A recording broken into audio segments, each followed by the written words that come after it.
La problemática de Hamlet a propósito de lo que Lacan plantea con respecto a la problemática del duelo.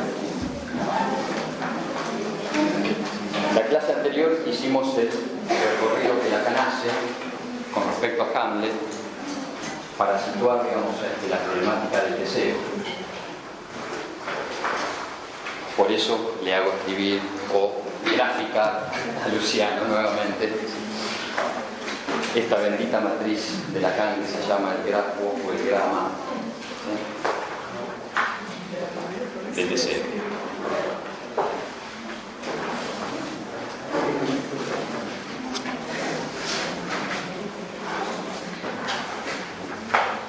Cuando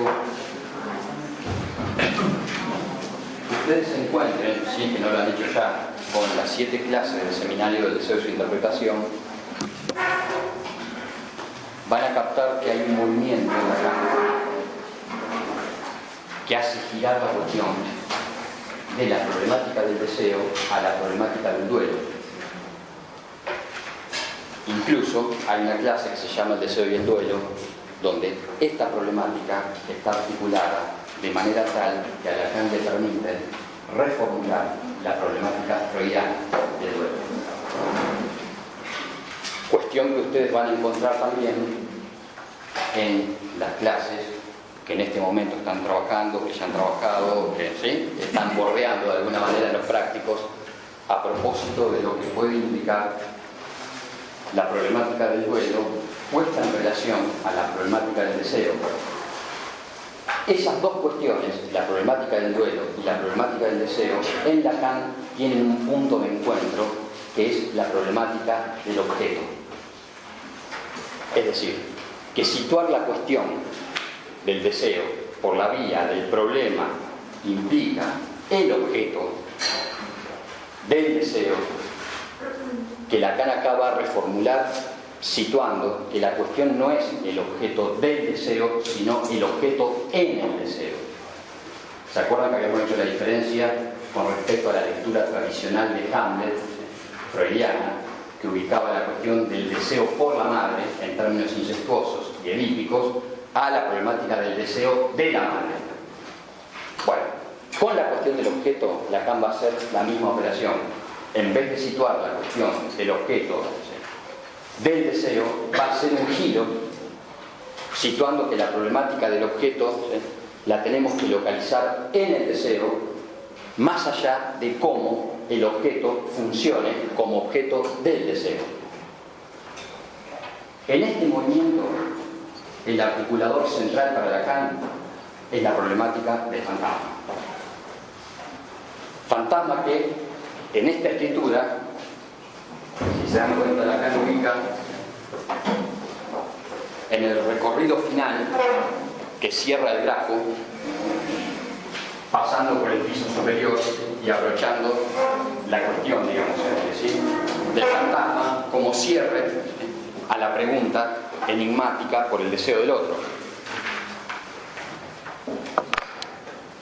En ese movimiento, cuando Lacan ubique la problemática del fantasma, lo que empieza, digamos, a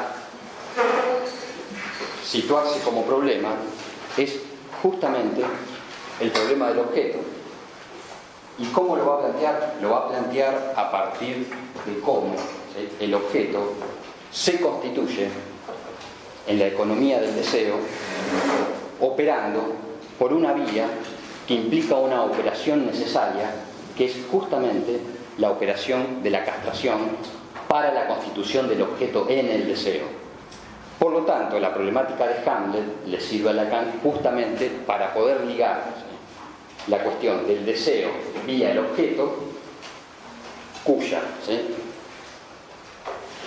respuesta, ¿sí?, se sostiene a nivel del fantasma, planteando que justamente el fantasma sería la manera en la cual el sujeto se las arregla con la pregunta por el deseo del otro, en la economía de lo que es el complejo de castración.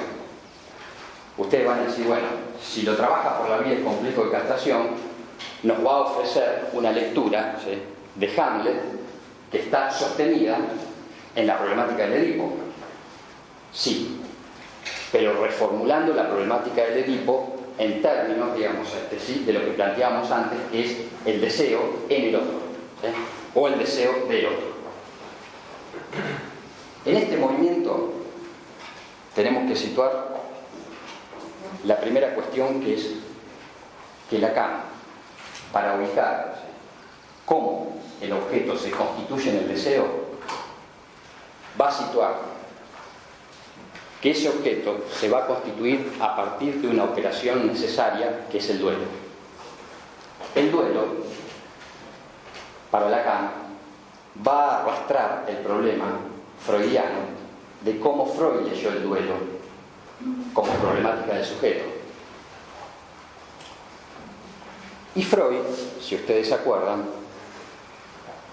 tomando la referencia clásica que Lacan cita en estas clases de duelo y melancolía, Freud,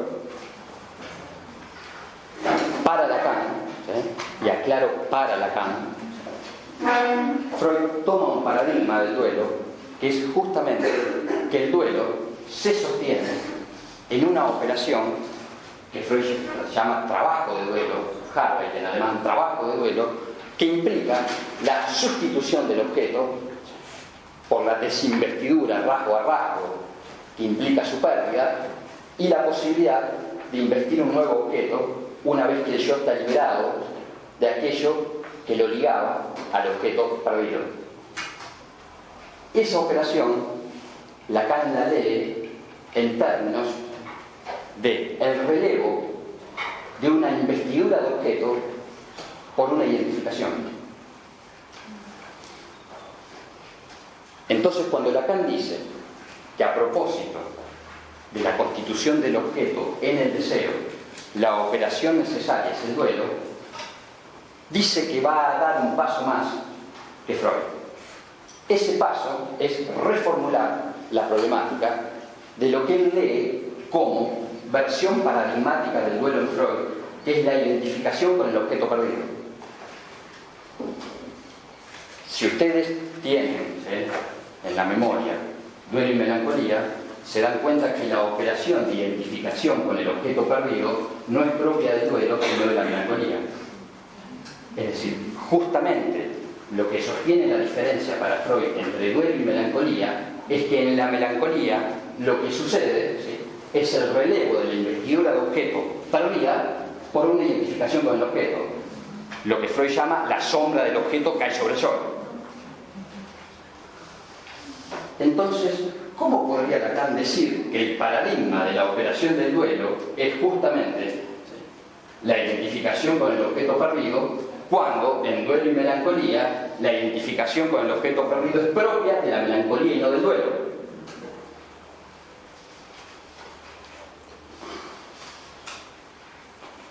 Lacan hace un movimiento que es leer la problemática del duelo en Freud, citando duelo y melancolía y refiriéndose no a duelo y melancolía, sino al yo y el ello. En el yo y el ello, justamente Freud dice que el mecanismo que sería propio de la melancolía, que es el relevo de la investidura de objeto por una identificación, forma parte de cómo el ello pierde sus objetos, ¿sí?, y cómo se constituye el yo. También cómo se constituye el superyo, como, ¿sí?, el relevo de las investiduras de objetos parentales, ¿sí?, reemplazadas por una identificación justamente a la instancia parental. Se dan cuenta que Lacan hace un primer deslizamiento, que es, digamos, plantear que va a extraer la versión del duelo y melancolía, y en realidad tiene como referencia la versión del duelo que Freud plantea en la segunda tópica a propósito del yo y el ello. Que ahí sí podemos encontrar que el relevo de la investidura de objeto por una identificación es un mecanismo general de la constitución de las instancias psíquicas en la segunda tópica. Hasta el punto de que uno podría afirmar de que el yo es un cementerio, digamos, porque no es más que el resto de las investiduras de objeto abandonados, por ejemplo. ¿Sí? Primer señalamiento. ¿Por qué? Porque este señalamiento es importante para plantear que cuando Lacan cita a Freud, ¿sí?, no cita necesariamente lo que explícitamente está referenciando con el texto al cual remite. Primera operación. Segunda cuestión, justamente lo que plantea, digamos, tomar la segunda versión del duelo en Freud, que es la de la segunda tópica, el yo y el ello, le permite a Lacan introducir el problema de la identificación. Problema con el cual ustedes se van a encontrar rápidamente en el seminario 10, en la tercera clase, cuando justamente en el parágrafo 2 plantea el problema de identificación en Hamlet, a propósito de dos tipos de identificación. Pero es importante mostrar ese movimiento porque si uno toma la versión del duelo y melancolía en Freud, justamente el duelo y melancolía, digamos, no supone necesariamente esta economía de la identificación como resto de la operación de pérdida del objeto. ¿Sí?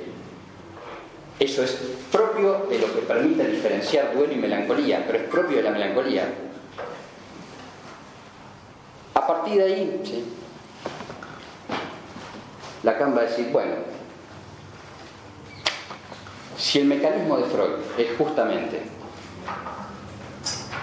que la pérdida del objeto conlleva, ¿sí?, un relevo de la investidura del objeto por una identificación, lo que tendríamos que plantear que es problemático es justamente el problema de la identificación. Es decir, ¿a qué se identifica el sujeto en la experiencia del duelo? Ustedes saben que Freud ahí extrae, ¿sí?, diferentes modalidades de identificación. Por un lado plantea la introyección rasgo a rasgo, ¿sí?, del objeto perdido. Por otro lado plantea otro prototipo de la identificación, que es la incorporación, que justamente no es tomar del objeto un rasgo, sino tragárselo, ¿sí?, al objeto. Por lo tanto, no hay parcialización del objeto, digamos, por la vía, digamos, de la introyección de un rasgo. Supone como mecanismo pulsional, digamos, la devoración, digamos, del objeto. Justamente esa vacilación en Freud, digamos, de acuerdo al prototipo sobre el cual asienta, digamos, la identificación, es también lo que le permite a Lacan cuestionar, ¿sí?, de una u otra manera, digamos, cómo se juega la cuestión de la identificación.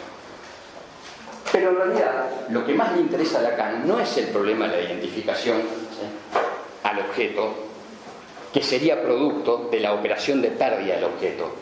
Lo que le interesa a Lacan es problematizar la cuestión del objeto, porque es en función de qué estatuto del objeto yo plantee en relación a lo que se pierde que me va a permitir situar o no qué dificultades hay con respecto a la identificación de acuerdo, ¿sí?, al estatuto del objeto que yo planteé.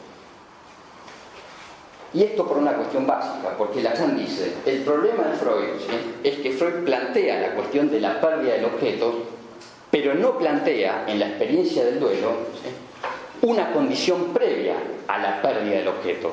La condición previa a la pérdida del objeto es que el objeto esté constituido como tal.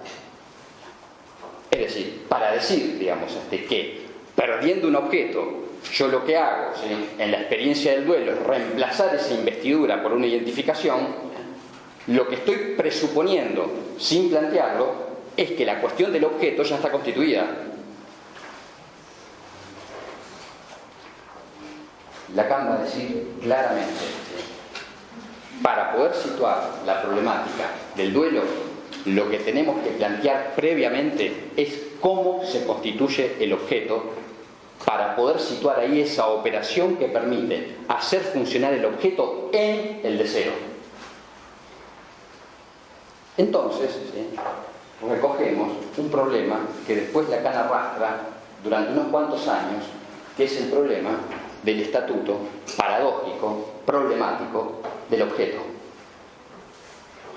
Y el estatuto paradójico y problemático del objeto se sostiene también problematizando la manera en la cual el sujeto se las arregla con el objeto, que es justamente el fantasma.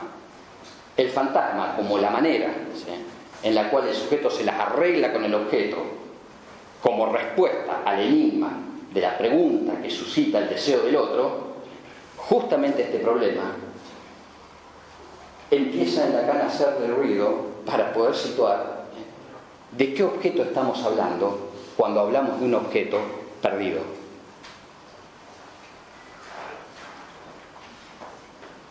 Él lo dice de otra forma, lo dice así. Qué paradójico que es, que estemos siempre situando la experiencia analítica en el terreno de las relaciones de objetos y no planteemos el problema del estatuto del objeto con respecto a una experiencia en donde se dice que un objeto se pierde, que es el objeto.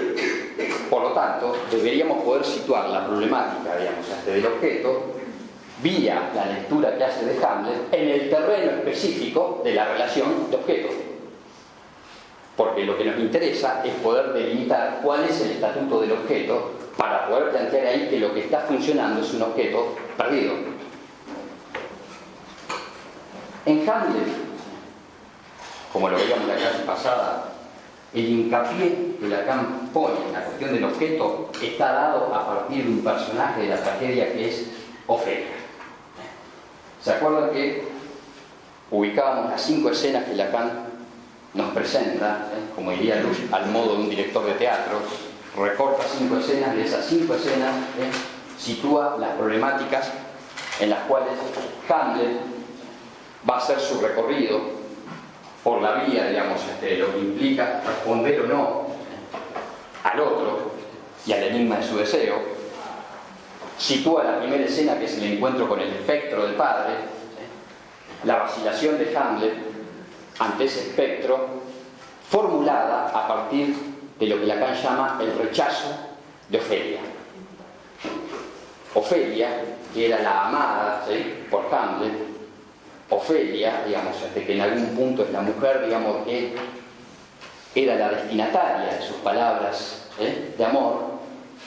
Una vez que Hamlet se encuentra con el espectro del padre y le revela las circunstancias en las cuales el padre fue asesinado, y también le plantea el mandato de vengar su asesinato y de cuidar a la madre, después de ese acontecimiento, Hamlet lo que hace para Lacan es rechazar a Ofelia como objeto de amor, y a la vez, rechazándola como objeto de amor, lo que rechaza es cómo opera ese objeto en la economía de su fantasma.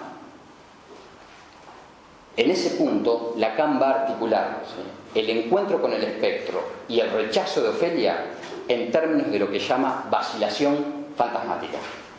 Esa vacilación fantasmática supone para Lacan que el fantasma se descompone, se desmembra, dice Lacan, en sus términos. Por lo tanto, lo que no estaría funcionando en ese momento es justamente el troquel, el losange, ese rombo que plantea relaciones paradójicas y problemáticas entre el sujeto y el objeto. Rechazando la Ofelia, lo que hace es rechazar uno de los términos del fantasma, y por lo tanto el sujeto queda expuesto a un punto de vacilación en donde lo que intenta hacer es reconstituir su posición, pero exacerbando no la pregunta por el deseo del otro, sino aplastando el fantasma, digamos, en su componente narcisista, dice Lacan. Es decir, que una vez que rechaza su objeto, el fantasma vacila y aplasta el fantasma en el primer piso del grafo, donde encontramos los vectores de el yo y la imagen del objeto. ¿Qué supone ese movimiento? Supone para Lacan que el fantasma va a operar en esta economía que sitúa del lado de la respuesta al enigma del deseo del otro, va a operar el fantasma en términos en los cuales el objeto tiene que cumplir una función determinada para poder sostener la posición del sujeto en relación a ese objeto.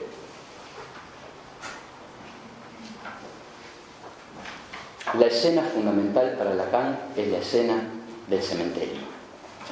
Como lo ubicábamos en la clase anterior, la cuarta escena que él aísla, una vez que después se encuentra con la madre, que le recomienda, digamos, hasta que no coja tanto, que cuide, digamos, hasta un poco su concha, digamos, así de su tío, digamos, hasta que ha sido el asesino de su padre. Una vez que hace todo eso, la tragedia nos lleva al punto donde Lacan dice: yo voy a armarles un cuadro de lo que para mí es la escena del cementerio. La escena del cementerio implica que Hamlet, cuando vuelve a Dinamarca, se encuentra con el cortejo fúnebre de su amada muerta, Ofelia. La tragedia tiene todo un enigma que no se sabe si Ofelia se murió o se suicidó. Y aparte, ¿sí?, lo que supone el acontecimiento de la muerte de Ofelia está ligado también al asesinato de su padre, de Ofelia, en manos de Hamlet, cuando lo asesina mientras estaba espiando la conversación que él tenía, ¿sí?, con su madre. En ese punto, nuevamente encontramos a alguien que muere porque su padre fue asesinado justamente a manos de Hamlet, y en el momento mismo, dice Lacan, en donde Ofelia, muerta, aparece siendo cortejada fúnebremente, digamos, a la tumba, en ese momento hay algo con el objeto que sufre una variación, que es que el objeto, una vez que aparece en esta dimensión de muerte, para Lacan se transforma justamente en un objeto imposible. Uno podría decir, si Ofelia fue rechazada por Hamlet y ese rechazo forma parte de la caída de su sostén fantasmático, el hecho de encontrarla muerta no haría más que duplicar el rechazo, ¿sí? La consagración del rechazo sería justamente encontrarla muerta. Lacan va a hacer el movimiento contrario, es decir, una vez que ese objeto rechazado opera como imposible por la vía de la muerte, Lacan dice, Hamlet recompone su fantasma. Y una vez que recompone su fantasma, vía también la identificación con el duelo del otro, que es el hermano de Ofelia, que salta a la tumba llorando a su hermana, y él también se lanza con él, y empiezan a rivalizar. Una vez que sucede esto, se arma de nuevo, dice para Lacan, el fantasma de Hamlet. Por lo tanto, Lacan aísla ahí, algo que nos va a sonar mucho desde el Seminario de la Angustia, que es que el objeto adquiere el estatuto de su imposibilidad. Y es en tanto objeto imposible, ¿sí?, que Hamlet puede recomponer las vías de su fantasma. Por lo tanto, recomponer las vías de su fantasma supone, ¿sí?, poder responder desde una posición deseante. Esto demuestra una cuestión clínica fantástica, ¿sí? La cuestión clínica fantástica es que justamente un rechazo no implica una pérdida, ¿sí? ¿Está claro esto? Freud lo diría de otra manera, ¿sí? Si hay rechazo, ¿sí?, ¿por qué tendría que haber una acción tan enérgica con respecto a aquello que has rechazado? Se dan cuenta que, digamos, confundimos, ¿sí?, imaginariamente que el rechazo podría poner en juego una pérdida. Lacan dice todo lo contrario, digamos, que el rechazo no es más que el modo de obstaculizar una pérdida por la vía del aplastamiento, digamos, del fantasma en su vector imaginario. Que el objeto tome estatuto de imposibilidad es lo que le permite a Lacan situar que ahí, ¿sí?, podríamos ubicar el estatuto del objeto funcionando a nivel del deseo.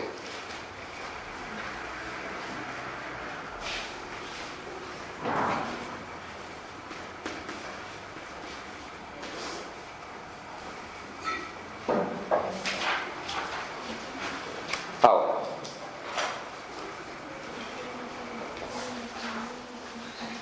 la muerte permite decir que un objeto es imposible. Difícil, ¿no? La mejor refutación son las respuestas justamente ante la muerte. ¿Qué muerte garantizaría, digamos, una pérdida? Ninguna. Contrariamente a lo que pensamos siempre, la esperanza de que el otro muera no tiene absolutamente nada que ver con perder al otro. Llevemos el punto hasta límites insospechados, por ejemplo, ¿sí? Algunos analistas se preguntaban si justamente la muerte del analista implicaba fin de análisis. Está bien la pregunta, ¿se entiende? Porque la muerte no coincide justamente con la pérdida. Para que haya pérdida en relación a la muerte, lo que tiene que haber es una operación, ¿sí?, que permita, digamos, plantear que la muerte viene al lugar, ¿sí?, de la imposibilidad que el objeto le plantea al sujeto vía, ¿sí?, la respuesta fantasmática al deseo del otro. Esto es importante captarlo, ¿sí? Porque... Bueno, ¿por qué digo que es importante captarlo? ¿Sí? Porque justamente en términos de lo que sitúa Lacan, en función de la muerte, uno parecería que cuando él lee, ¿sí?, que la muerte de Ofelia garantiza, ¿sí?, al objeto en su imposibilidad, uno puede decir, entonces, ¿por qué haría falta el suplemento de la acción de Hamlet que hace que, identificándose a cómo otro pierde su objeto, él pueda perderlo también? Es decir, que supone primero una operación suplementaria, es decir, la muerte por sí no delimita ninguna pérdida. Tiene que identificarse a cómo el hermano de Ofelia la pierde para poder perderla, ¿sí? Por lo tanto, digamos, tiene que haber una operación sobre la muerte. Justamente es esa operación la que Lacan va a situar como la que habilita, ¿sí?, a que ahí se inscriba algo del orden de una pérdida. Esto recoge lo que Lacan más adelante va a trabajar en el Seminario 7 de la Ética, que es justamente la problemática de la segunda muerte, ¿sí?, o del entre dos muertes, ¿sí?, que es lo que planteamos también en relación a la operación del duelo, ¿sí?, porque el duelo, planteado en estos términos, ¿sí?, no implica, ¿sí?, perder, implica hacer de lo perdido, ¿sí?, algo que se constituye justamente como imposible. Y se constituye como imposible porque no hace más que reenviar esa pérdida al estatuto de imposibilidad que ya estaba operando en relación a aquello que la determinó. Por ejemplo, la muerte. Pero no necesariamente es eso. Entonces, en ese aspecto, un duelo, ¿sí?, no es, ¿sí?, el acontecimiento de la pérdida, ¿sí?, por la cual un sujeto tiene que atravesar, digamos, para constituir su deseo, sino que es perder, ¿sí?, lo que ya se perdió, porque en ese punto nunca se lo tuvo. ¿Se dan cuenta que es más complicado el duelo, ¿no? ¿Sí? Primero, duplica la pérdida y en realidad lo que hace de esa pérdida duplicada es instituir el vacío que ya operaba, digamos, en la primera pérdida. Por lo tanto, se vuelve a perder lo perdido porque nunca se lo tuvo. Entonces, ¿qué pierdo cuando pierdo en lo que perdí?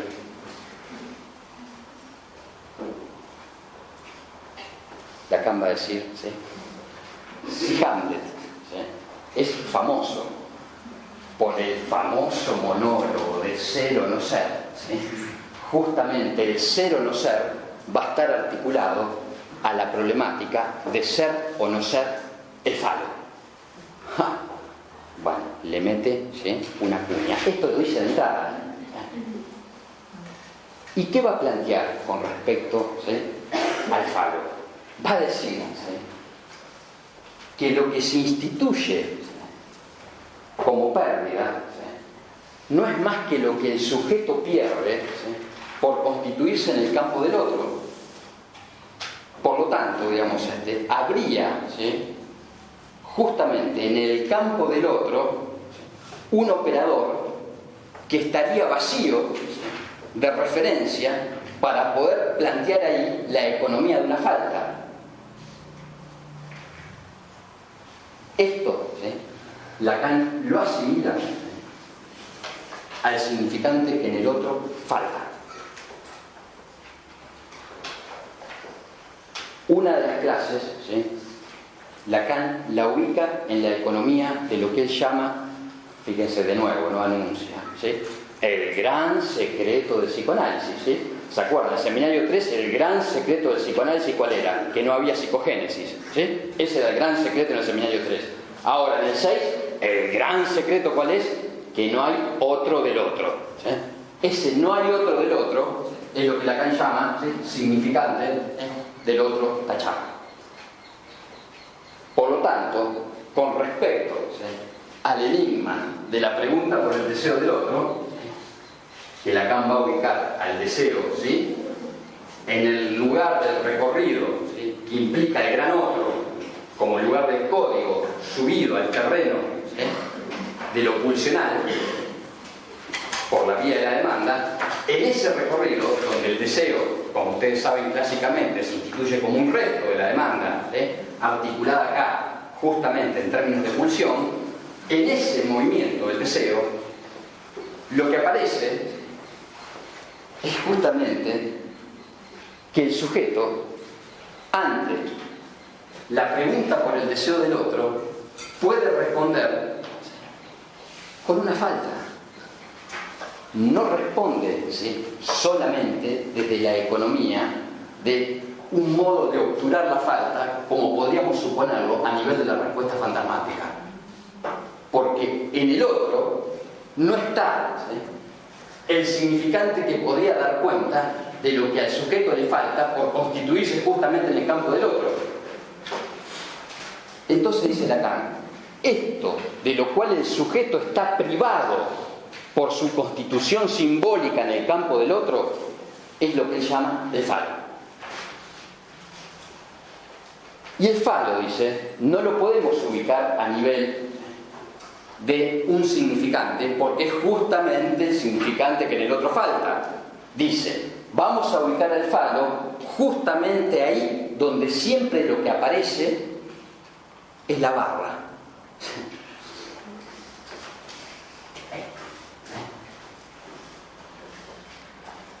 ¿Se acuerdan? ¿Sí? Que cada vez que Lacan trae la economía de la barra, ¿sí?, lo que está arrastrando ahí es todo un campo que es resistente al campo de la significación, ¿sí? Por lo tanto, el falo, ¿sí?, para Lacan, pondría en juego una economía de la falta que no puede ser suturada ni siquiera por la respuesta fantasmática al enigma, ¿sí?, del deseo del otro. Por lo tanto, el falo, ¿sí?, lo que hace para Lacan no es más que simbolizar la falta a condición de que no haya un significante que represente esa falta.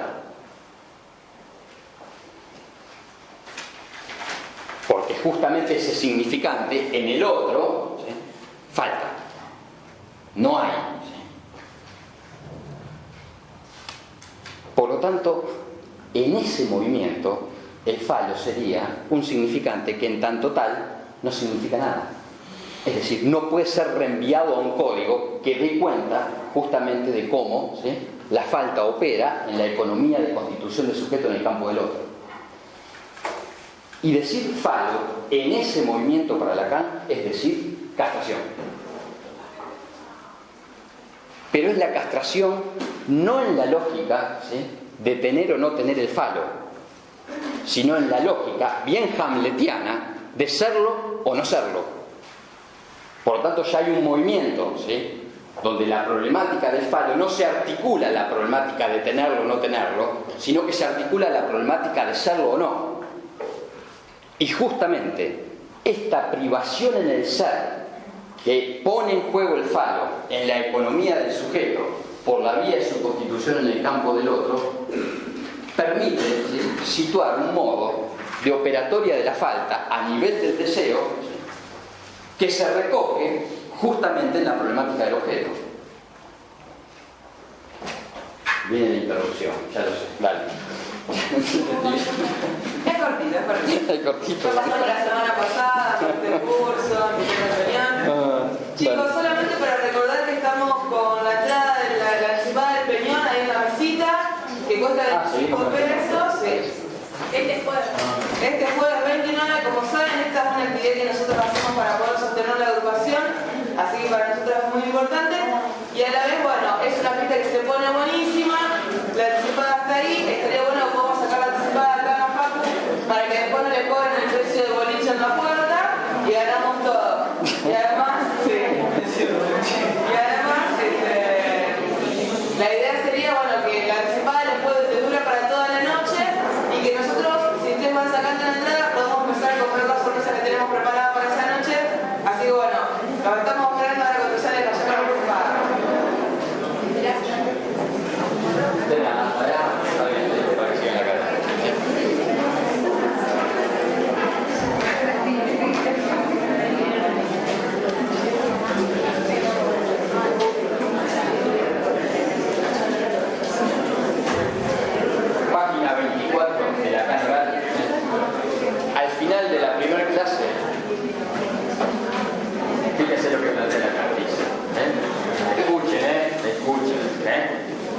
Dice, la obra de Hamlet, así rápidamente lo plantea, la obra de Hamlet narra cómo algo llega a equivaler a lo que faltó. A lo que faltó justamente por la situación inicial en tanto distinta a la de Edipo. ¿Se acuerdan, no? Edipo no sabía, Hamlet sabía, por la vía del saber que el espectro le transmite con respecto a las circunstancias en las cuales fue asesinado. Dice, a saber, ese saber, a saber, la castración. Si algo llega a equivaler a lo que faltó, esto está articulado en términos de castración. Dice, la acción de la obra sigue un canevas difuso. Canevas es una red cartográfica, ¿sí? Un recorrido flotante en zigzag que es el alumbramiento lento e indirecto, dice Lacan, de la castración necesaria. La castración necesaria ¿para qué? Para que el sujeto, ¿sí?, encuentre su lugar en la economía que lo determina, ¿sí?, en relación al deseo del otro. Sin esa castración necesaria no habría posibilidad de situar al sujeto, ¿sí?, en el campo del otro en su economía deseante. Y si es en la medida en que esto es realizado en último término que Hamlet hace surgir entonces la acción terminal en la cual sucumbe. Se capta, ¿no?, ¿sí?, que la castración necesaria, Lacan la va a llamar acá justamente el duelo, ¿sí?, por el falo. Es decir, el duelo por el ser, ¿sí?, que el sujeto, ¿sí?, pierde y del cual es privado por su constitución en el campo del otro. Y Lacan va a hacer un movimiento más todavía y va a decir que justamente si hay un momento en donde la cuestión, ¿sí?, se pone en juego, es en lo que Freud llamó la declinación del complejo de Edipo.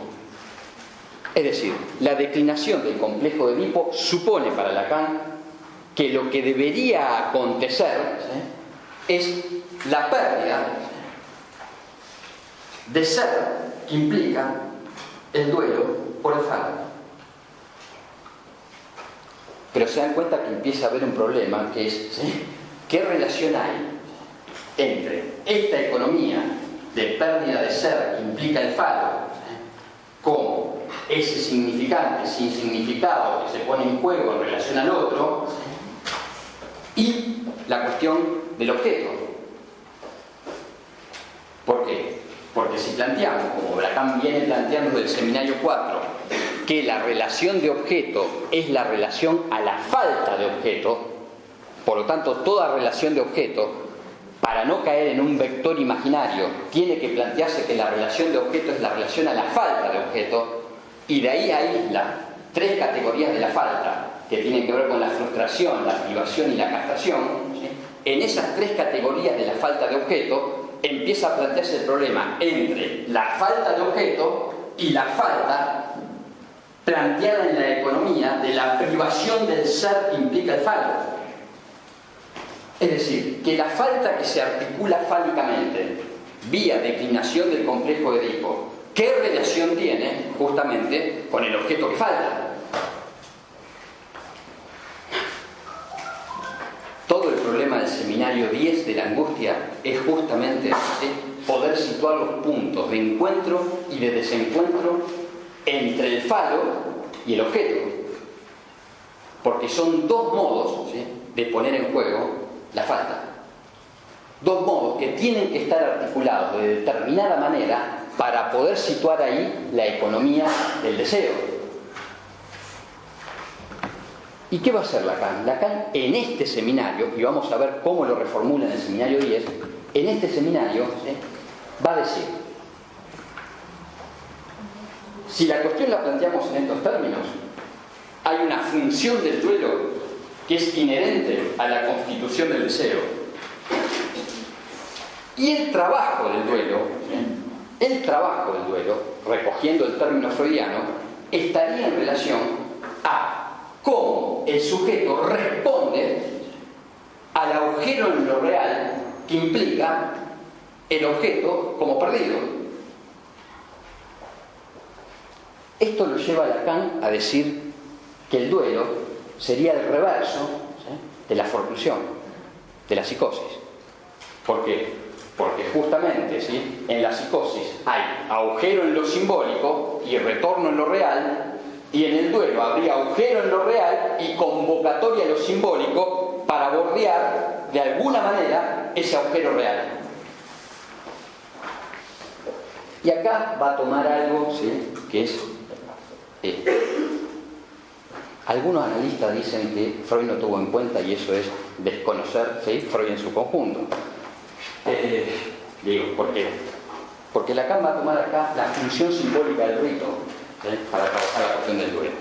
Y él va a decir que justamente el rito, ¿sí?, los rituales, ¿sí?, los rituales fúnebres, la cuestión, digamos, del trabajo sobre el logo simbólico con respecto al agujero real que implica la pérdida del objeto, ¿sí?, en ese punto sería el trabajo de duelo en función del modo en el cual el sujeto se las arregla simbólicamente con esa falta. Pero hace un movimiento que es extraordinario Lacan, ¿sí? Digo porque después lo tiene que desarmar entero, ¿sí? El movimiento es decir, ¿sí?, que el rito como trabajo de duelo, ¿sí?, para poder alojar la función del duelo como constitutiva del objeto en el deseo, el rito como trabajo simbólico haría coincidir, ¿sí?, el agujero real con la falta simbólica. Si eso fuese así, no hay deseo. ¿Se entiende, no? Si yo hago coincidir el agujero real, ¿sí?, implicado en la pérdida del objeto, que convoca lo simbólico por la vía del rito, si yo hago coincidir ese agujero, ¿sí?, con la falta simbólica que permite alojar el agujero real, si hago coincidir esas cosas, ¿sí?, no hay deseo. Porque justamente lo que articula la problemática entre el falo y el objeto es que no hay coincidencia de faltas. La pérdida del objeto, la falta del objeto, la imposibilidad del objeto en el deseo, ¿sí?, no coincide con el modo en el cual se lee esta falta del otro. Es más, Lacan va a decir, todo el trabajo del neurótico es tratar de hacer coincidir esas dos faltas. Pero estamos, ¿sí?, en el 58, ¿sí?, 59, estamos, ¿sí?, llegando a los 60 más o menos. Estamos llegando casi al seminario de la ética, ¿sí? Lacan, acá en este seminario 6, reclama, ¿sí?, que debería haber una topología, ¿sí?, es decir, una ciencia de los lugares, para poder plantear, digamos, qué podría plantearse en relación a la cuestión de esta falta, ¿sí? Porque, planteado de esta manera, toda falta, ¿sí?, estaría sometida a un modo de tratamiento simbólico que permitiría esa coincidencia entre la pérdida del objeto y la falta simbólica, que lo lleva al terreno, ¿sí?, de una simbolización de la falta. Por lo tanto, el objeto estaría reabsorbido, ¿sí?, en los modos fálicos de simbolización de la falta.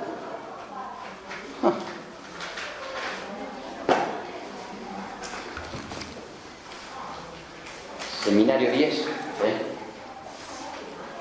parágrafo 2 de la clase 3, del Cosmos al Unheimlichkeit, ¿sí? En esa clase, Lacan dice, vamos a volver a Hamlet. ¿Se acuerdan por qué lo convoca? Se lo rindieron en el parcial, esto, ¿sí? Me imagino que no lo olvidado, ¿sí? ¿Pasaron cuánto? 3 semanas, 4, ¿sí? Bueno. Dice, hablando del mundo subido a la escena, tomando la referencia del micro de pensamientos salvajes, ¿sí?, dice que, bueno, tenemos el mundo, después tenemos el mundo montado sobre la escena, y después tenemos la escena sobre la escena, que no es más que un modo de recoger los restos del mundo de la escena en la cual, digamos, está alojado, ¿sí?, para situarlos en una escena sobre la escena. Por tanto, ya, entre el mundo y la escena hay resto, ¿sí?, resto que necesita ser tomado, ¿sí?, en una escena sobre la escena para alojarlo. O sea que ya estamos en la atmósfera del objeto como resto, ¿sí? Bueno, Dice, bueno, la escena sobre la escena es justamente algo en lo cual algunos analistas se han detenido a propósito de Hamlet. Cita el texto famoso de Otto Rank, que en el seminario 6 lo despacha rápidamente diciendo que es una porquería. Acá lo elogia diciendo, bueno, claro, acá lo elogia en función de lo que necesitan, ¿sí? Como en su momento la cuestión de la escena sobre la escena le importaba un carajo con respecto a Hamlet, porque le importaba el grafo, ¿sí? Otto Rank escribió una porquería. Ahora, en el 10, que justamente necesita, digamos, poner el acento en la escena sobre la escena, dice, bueno, el trabajo de Otto Rank, sí, podría ser interesante porque fue el primero que puso el acento en la cuestión de la escena sobre la escena. ¿Sí? No se escandalicen por esto, digamos, es lo que hacemos todo el tiempo, ¿sí? Bueno, tomamos las cosas ahí donde suponemos que nos sirven y después las descartamos, ¿sí? Aparte lo dice. Claro, sí, aparte es un texto, ¿sí? Cuando cita, ¿sí?, y trae justamente el problema de la escena sobre la escena, ¿sí?, se acuerdan que es el problema donde Hamlet intenta capturar, ¿sí?, la conciencia, digamos, del rey, vacilando, digamos, con respecto al crimen cometido. Esto demuestra para algunos que Hamlet no le creyó demasiado al espectro de su padre, obviamente, ¿sí? Es decir, el padre le dice que fue asesinado en la flor de sus pecados, ¿sí? Hamlet vacila, duda, rechaza a Ofelia, digamos, y necesita una confirmación más. Bueno, no puede decir trabajo de obsesivo. Está bien, sí, cada vez confirmando un poco más, ¿sí? La mujer está cogiendo en el telo y le está parado en la puerta, digamos, pero sale ella y necesita una confirmación más, ¿sí? Bueno, va a buscar el celular, va a buscar, ¿sí?, un detective, bueno, ¿sí? Siempre se necesita una confirmación más. Pero, ¿sí?, esto no nos habilita a decir que Hamlet es un obsesivo. Primera cuestión. Pero segunda cuestión, cuando trae la escena, ¿sí?, sobre la escena, Lacan va a arrastrar ahí, ¿sí?, un problema que es decir que Hamlet estaría como, ¿sí?, tramado por dos tipos de identificaciones, ¿sí?, a propósito justamente del duelo, ¿sí? Dice, perfecto, tenemos la escena sobre la escena, los comediantes que vienen a representar el drama de Gonzago, y el drama de Gonzago no haría más que reproducir, digamos, lo que sucedió en Dinamarca, digamos, con su tío, su madre y su padre, y después, digamos, sí, bueno, podríamos plantear que en esa economía, la escena sobre la escena, en algún punto Hamlet estaría habilitado para cometer la venganza una vez que logre, digamos, captar el gesto de su tío, confirmando que ha sido el asesino de su padre. Dice Lacan, paradójicamente, los comediantes, ¿sí?, y sobre todo aquel, digamos, que en algún punto debería representar a su tío como asesino, no hace más que estar vestido, obviamente, con las ropas de ¿quién? De Hamlet. Segundo, digamos, en el drama está articulado que el asesino, digamos, es el sobrino, ¿sí?, no el tío, ¿sí?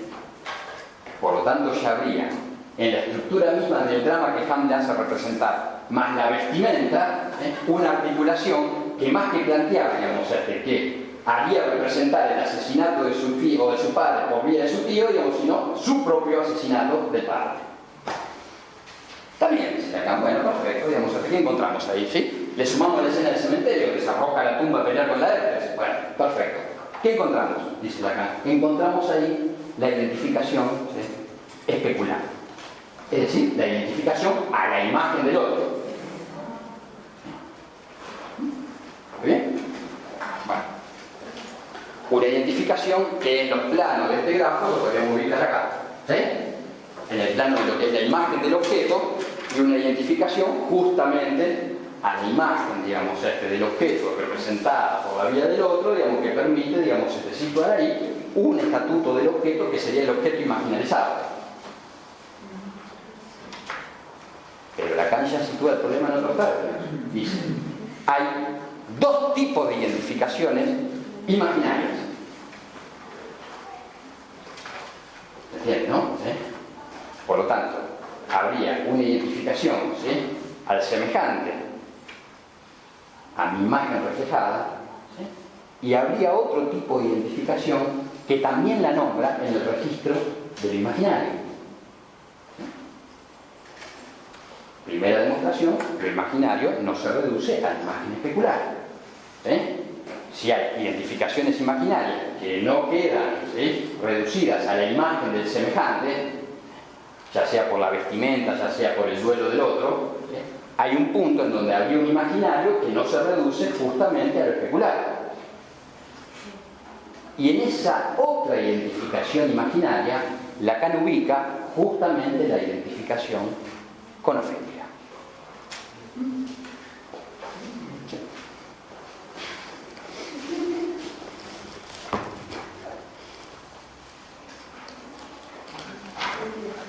Dice,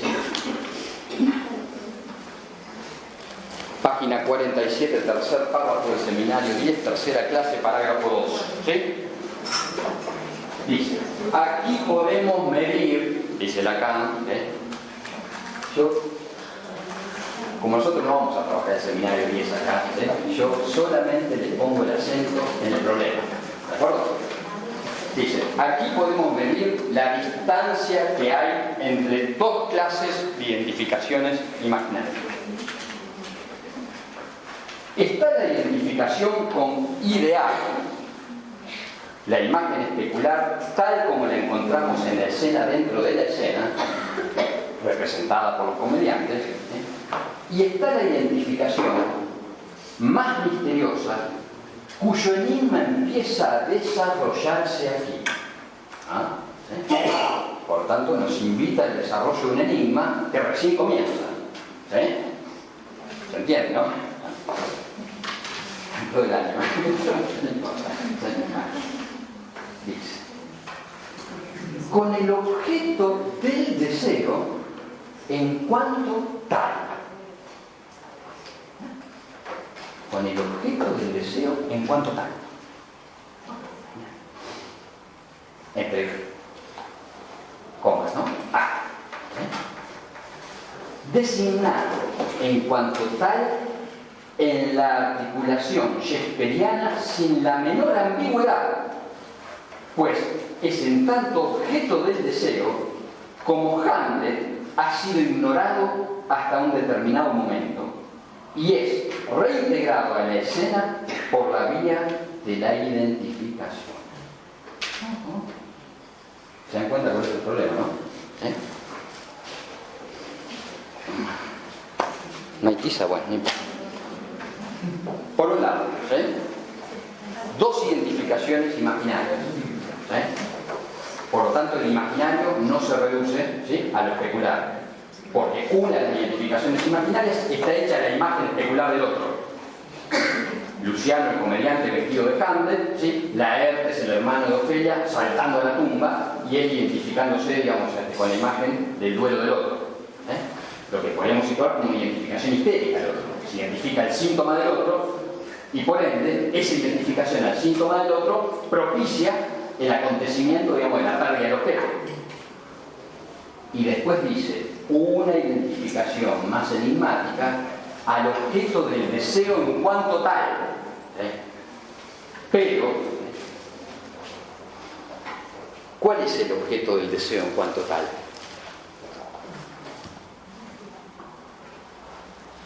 ¿Es Ofelia? ¿Es ese objeto del deseo que Lacan ubica justamente en este movimiento que después con el rechazo se desarma?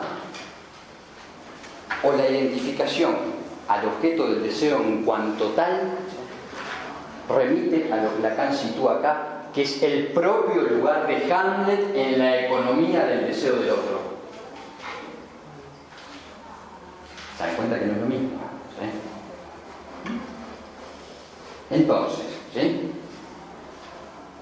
una cosa es que yo me identifique al objeto perdido, ¿sí?, y haga con esto la operación de relevar esa investidura, ¿sí?, por una identificación, y otra cosa es cómo opera la identificación en el punto en donde yo soy el objeto del otro. ¿Se dan cuenta cuál es el movimiento? Por un lado, tengo la cuestión imaginaria de la imagen especular y por otro lado tengo la cuestión del objeto del deseo en cuanto tal que me incluye a mí en el drama de cómo sí me constituyo como objeto para el otro. Bueno, ese movimiento es el movimiento decisivo del seminario 10. Porque justamente lo que Lacan empieza a plantear, ¿sí?, es que es imposible situar la problemática del sujeto si no tomamos al sujeto como objeto del otro. Pero entonces, el duelo es por un objeto que perdí, que puede estar enfrente mío, ¿sí? Como está Laertes en la tumba, o como está el comediante, ¿sí? Representando el drama, ¿sí? Para captar la conciencia del rey, o el duelo tiene que ver por mi posición como objeto con respecto al otro. Vamos a una definición del duelo en donde solo estamos de duelo por aquellos de quienes éramos su falta. Entonces no estoy de duelo por lo que me falta del otro. Dale. Está más enredado que yo, pero dale, dale, desenredame, entonces dale. Sí. No, volvía, retomando lo que dijiste del rito, Sí. en hacer coincidir el agujero real con la falta simbólica y en ese, siendo así no habría deseo. Me preguntaba sobre el suicidio, cuando la carta tiene como uno de los actos más logrados, el último logrado. Sí, irónicamente dice que es el único acto logrado, ni siquiera uno de los más, el único acto logrado. Sí. Si no hay cierta similitud por eso, por la coincidencia de estos agujeros y Exactamente. la desaparición del deseo. Exactamente. Teniendo en cuenta el sujeto como objeto de identificación para hacer. Totalmente, porque sería un modo de hacer coincidir las dos faltas, ¿sí? El suicidio. Es decir, como el sujeto, digamos, en función de lo que le falta al otro, digamos, ¿sí? Queda, digamos, respondiendo a esto desde un acto, digamos, y a la vez, digamos, lo que el sujeto pierde en función de esto, digamos, que no implica un más allá de eso. Es decir, lo que Lacan sitúa con respecto al suicidio, uno puede decir que sería en la dimensión del pasaje al acto, cómo el sujeto queda identificado al objeto, pero sin el recorte de la distancia que plantea, digamos, la escena. Porque la escena, sobre la escena, es justamente porque no hay posibilidad de hacer coincidir la falta del otro con mi falta como constituyéndome en el campo del otro. Es decir, que la falta del sujeto no coincide con la falta del otro. El suicidio, sí, planteado en esos términos, sería un modo, ¿sí?, de hacer coincidir eso. A condición de que no hay más escena que pueda alojar la distancia renovada, digamos, que podría plantear cualquier acto, como acto fallido. ¿Sí? El suicidio para Lacan, irónicamente, es un acto logrado, digamos, porque justamente no tiene lo fallido de todo acto, que implica que el sujeto tenga que volver a ubicarse en la distancia, ¿sí?, irreductible entre una falta y otra. Porque lo dice Lacan del obsesivo. El obsesivo intenta permanentemente hacer de su castración lo que le falta al otro, ¿sí?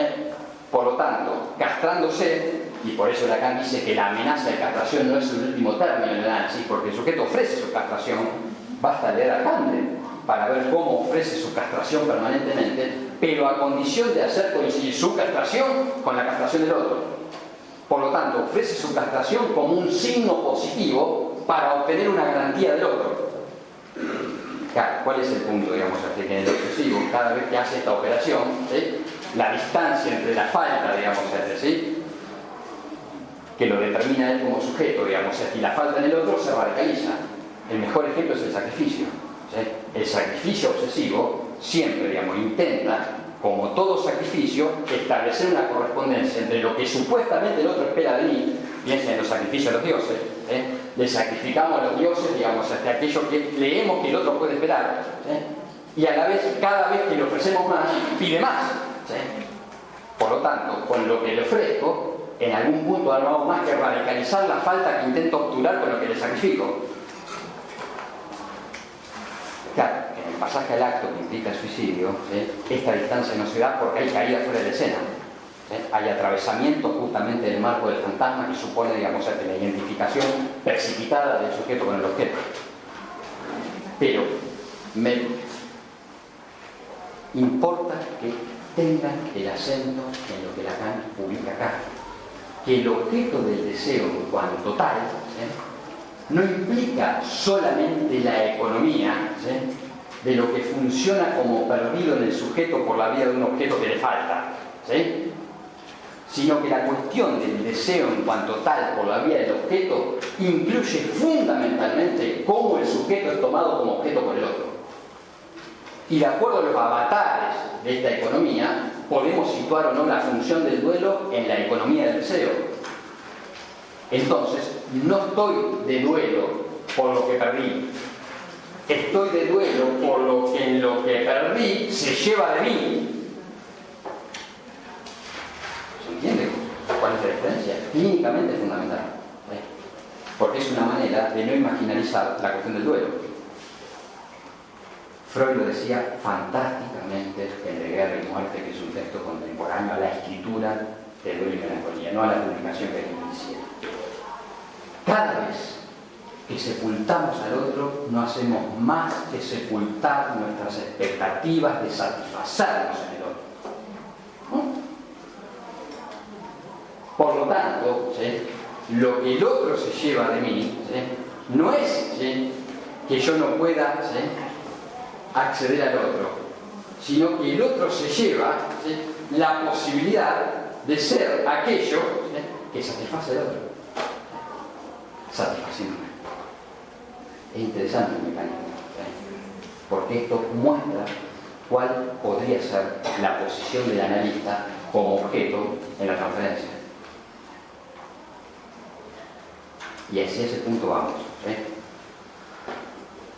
No casualmente vamos a ir al punto del seminario 10, que es la clase de una falta irreductible al significante, donde Lacan trae la problemática del duelo a propósito del caso de Margaret Little, escrito en el artículo La respuesta total del analista a las necesidades del paciente, ¿sí?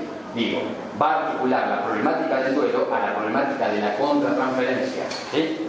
Y con la problemática de la contratransferencia va a articular el problema del deseo del analista, ¿sí? Un deseo que en ese punto cuestionaría justamente cómo el analista opera como objeto.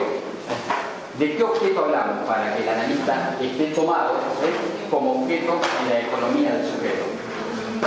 Vamos a la persona, ¿sí? Clase 10.